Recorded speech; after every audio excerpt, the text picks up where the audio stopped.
കുട്ടികളെ കാര്യം പറയുകയാണെങ്കിലേ കുട്ടികൾ ഒരു കാലത്ത് നേരത്തെ പറഞ്ഞ പഴയ ബാക്കിലോട്ട് ഞാൻ പോവുകയാണ്. ആ കാലത്ത് കുട്ടികൾ കുറേയും കൂടി വർഷങ്ങൾ പഠിക്കുമായിരുന്നു. ഇന്നത്തെ കുട്ടികൾ അല്ലേ തന്നെ LKG വന്ന് പഠിച്ച കുട്ടികൾ 9ാം ക്ലാസ്സിൽ എത്തിയിട്ട് നിർത്തിയിട്ടില്ല. 9ാം ക്ലാസ് എപ്പോഴും പഠിച്ചുകൊണ്ടിരിക്കുന്നുണ്ട്. പക്ഷെ ഇപ്പൊ ഒരു 5ലും 6ലൊക്കെ വന്ന കുട്ടികൾ 8th സ്റ്റാൻഡേർഡ് ഒരു സ്റ്റേജ് കഴിഞ്ഞാൽ അങ്ങ് പോകും. അയ്യോ ടീച്ചറെ ഹൈസ്കൂളായി. അപ്പൊ ഞാൻ പറയും 10th പഠിക്കുന്ന കുട്ടികളുണ്ടല്ലോ അവിടെ. പക്ഷെ ഈ പഠിക്കുന്ന കുട്ടികളായിരിക്കും ഇതെല്ലാം ഡാൻസ് പഠിക്കുന്ന കുട്ടികളും പാട്ട് പഠിക്കുന്ന കുട്ടികളൊക്കെ സ്കൂളിൽ നന്നായിട്ട് പഠിക്കുന്നു.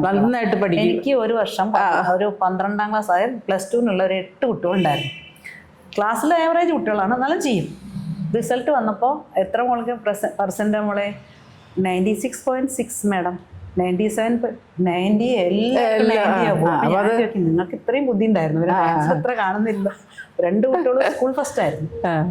ഒരു ശ്രീ രവിശങ്കർ സ്കൂളിലെ 96 കിട്ടിയാൽ പോലും അത് 100 ആക്കാനാ നോക്കണതേ. അതാണ്. അപ്പൊ എത്ര പഠിച്ചാലും എല്ലാവർക്കും 90 എന്നിട്ടും ഒരു പ്രോഗ്രാമിന് വിളിച്ചാൽ വരാത്ത കുട്ടികളുണ്ട്. മോസ്റ്റ്ലി ഇപ്പം നല്ല പഠിക്കുന്ന കുട്ടികളാണ്. നമ്മളെ ക്ലാസ്സിലും ശരിക്കും ശ്രദ്ധിച്ച് നോക്ക് ചേച്ചി. നന്നായി പഠിക്കുന്ന കുട്ടികൾ ക്ലാസ്സിലും റെഗുലർ ആയിരിക്കും. ഡാൻസ് ക്ലാസ്സിലും റെഗുലർ ആയിരിക്കും. പാട്ട് ക്ലാസ് അവർ എന്തെങ്കിലും എക്സ്ട്രാ ആക്ടിവിറ്റീസ് ഉണ്ടെങ്കിൽ അതിനൊക്കെ റെഗുലർ ആയിരിക്കും. നന്നായിട്ട് പഠിക്കുകയും ചെയ്യുന്ന കുട്ടികളായിരിക്കും. ഇത് പഠിച്ചുകൊണ്ട് അവർക്ക് പഠിത്തം മോശമാവുന്ന ഒരിക്കലും ഇല്ല. അല്ലാത്തൊരു മിഡിൽ ഇതുള്ള കുട്ടികളാണ് പഠിത്തം പോവോ എന്നുള്ളൊരു ആശങ്ക ഉണ്ടാവുന്നത്. അല്ല, എൻ്റെ ക്ലാസ്സിലത്തെ അഭിപ്രായം ഞാൻ പറഞ്ഞു. അതായത് അന്ന് സ്റ്റാൻഡേർഡ് 20 കൊല്ലം 25 കൊല്ലം വരെ പഠിച്ചവരുണ്ട്. 15 കൊല്ലം 10 നമ്മളെക്കാളും പഠിച്ചു. നമ്മളെന്തൊരു 4 കൊല്ലല്ലേ പഠിച്ചേ?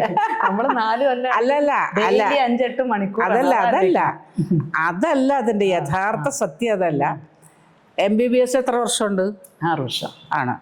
6-5 എത്രയോ ഉണ്ട്. 6 മറ്റേ ലോ കോളേജിൽ എത്രയുണ്ട്? എല്ലാവരും വർഷം എന്തിനാ വെച്ചേക്കണ അറിയോ? അടുത്ത ബാച്ചിനെ അവർക്ക് എടുക്കണ്ടേ? വേണം. അല്ലാതെ ഇത് പഠിച്ചു തീർന്നിട്ട് വിടണതല്ല ഇവരെ.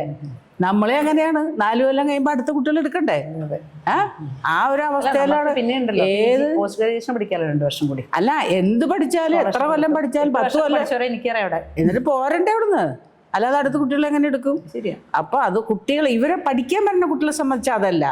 അവർക്ക് എത്ര കാലം വേണമെങ്കിലും പഠിച്ചുകൊണ്ടേയിരിക്കും. നമ്മൾ പുറത്താക്കണ പരിപാടി ഇല്ല. ശരിയാ. അതാണ് രണ്ടും തമ്മിലുള്ള വ്യത്യാസം.